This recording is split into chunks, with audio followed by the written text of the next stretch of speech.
নমস্কার বন্ধুরা, তনবিনা রান্নাঘরে আপনাদের সবাইকে স্বাগত।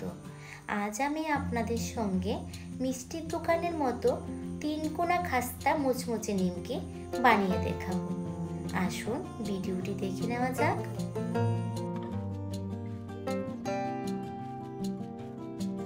নিমকিগুলি বানানোর জন্য আমি এখানে একটা বোল নিয়েছি। এবার এর মধ্যে দিয়ে দিচ্ছি 1 কাপ ময়দা। আর নিমকি জাতীয় জিনিস আটার থেকে ময়দা দিয়ে করলে ভালো হয়। দিয়ে দিচ্ছি এখানে 1 চামচ কালো জিরে, 1 চামচ নুন। আমি এখানে দেখাতে ভুলে গিয়েছি, আমি 2 চামচ চিনিকে গুঁড়ো করে এর মধ্যে দিয়ে দিয়েছি। এবার শুকনো উপকরণগুলি ভালোভাবে মিশিয়ে নিচ্ছি। চিনিটা এখানে অবশ্যই ব্যবহার করবেন, তাহলেই নিমকিগুলি ভালো হবে। এবার দিয়ে দিচ্ছি 4 টেবিল চামচ সাদা তেল। আপনারা সাদা তেলের পরিবর্তে ঘিও ব্যবহার করতে পারেন।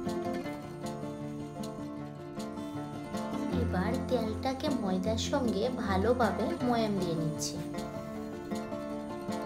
তেলটা ভালোভাবে ময়াম দেওয়ার পর যখন ময়দাটা হাতের মধ্যে মুঠো করবেন, এরকম আঙ্গুল দিয়ে প্রেস করলে ভেঙে যাবে, তখন বুঝবেন যে ময়দাটা ভালোভাবে ময়াম দেওয়া হয়েছে। এবার অল্প অল্প জল দিয়ে একটা ডো বানিয়ে নিতে হবে। ডোটা তৈরি করা হয়ে গিয়েছে। আর এই ডোটা কিন্তু খুব বেশি নরম হবে না, একটু শক্ত করে ডোটা বানাতে লাগবে। এবার ঢাকা দিয়ে আমি আধা ঘন্টা এটা রেস্টে রেখে দেব। আধা ঘন্টা পরে আমি ঢাকাটা খুলে আমি ডোটাকে আরো একবার মেখে নিচ্ছি। এবার ডোটা থেকে আমি 2টা ভাগে ভাগ করে নেব। দেখুন 2টা ভাগে ভাগ করে নিয়েছি।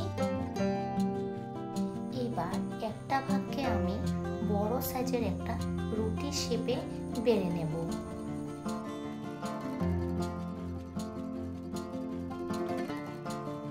রুটি শেপে বেলে নিয়েছি। এবার এর মধ্যে আমি সামান্য পরিমাণে একটু তেল দিয়ে চারিদিকে তেলটাকে একটু লাগিয়ে নিচ্ছি।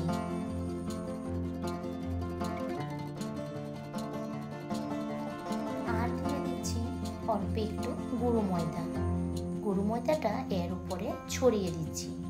এইভাবে নিমকিটা বানালে নিমকিটা কিন্তু খুবই খাস্তা ও মচমচে হয়। এবার রুটিটাকে আমি খুব সুন্দরভাবে একটু টাইট করে রোল বানিয়ে নেব। এবার রোলটা থেকে আমি ছোট ছোট করে কেটে নেব।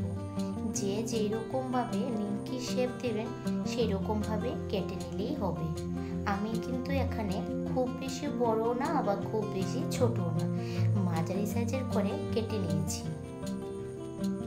এবার বাকি যে ভাগটা আছে ওই ভাগটাকেও আমি এইভাবে বড় একটা সাইজের রুটি করে সেম ভাবে রোল করে কেটে নেব।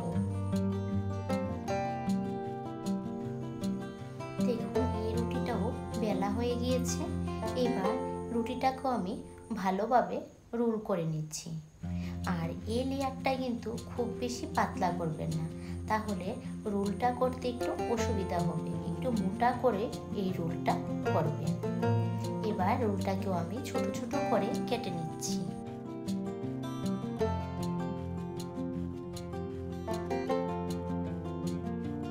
সবগুলি কাটা হয়ে গিয়েছে। এবার একটা টুকরোকে আমি নিয়ে নিয়েছি, নিয়ে এটাকে ছোট একটা লুচির সাইজে বেলে নিচ্ছি।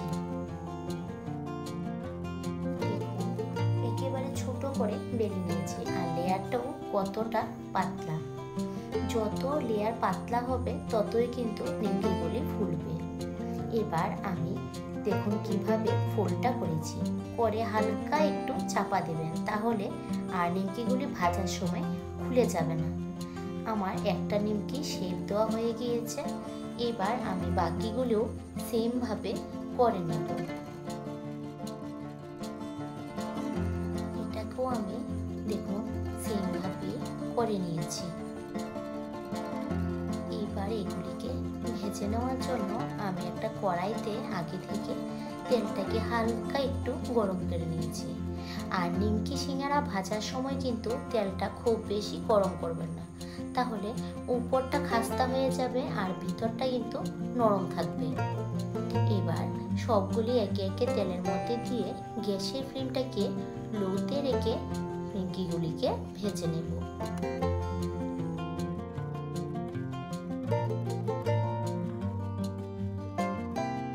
দেখুন নিমকিগুলি লেয়ারটিও কিন্তু খুব সুন্দরভাবে দেখা যাচ্ছে। এবার নিমকিগুলিকে একটু উল্টে দিচ্ছি। প্রথম ব্যাচে নিমকিগুলি ভাজতে মোটামুটি আমার 10 মিনিট সময় লেগেছে। নিমকিগুলি ভাজা হয়ে গিয়েছে। এবার এগুলিকে তেল থেকে তুলে একটা কিচেন টিস্যুর উপর নিয়ে নিচ্ছি। এবার বাকি নিমকিগুলিও আমি সেম ভাবে ভেজে নিচ্ছি।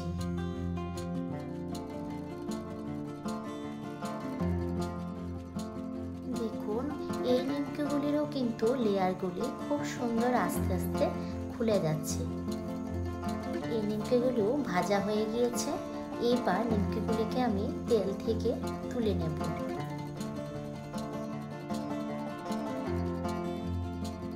আমার সবগুলি নিমকি ভাজা হয়ে গিয়েছে। এবার একটা প্লেটের মধ্যে সাজিয়ে নিয়েছি। দেখুন নিমকিগুলি কতটা খাস্তা হয়েছে, আপনারা এর শব্দ শুনে বুঝতে পারছেন। আমার আজকের ভিডিও এই পর্যন্তই। যদি ভালো লেগে থাকে কমেন্ট করে অবশ্যই জানাবেন। আর আমার চ্যানেলে নতুন বন্ধু হয়ে থাকলে প্লিজ চ্যানেলটিকে লাইক শেয়ার সাবস্ক্রাইব করে ভিডিওটি সম্পূর্ণ দেখার জন্য অনুরোধ রইল।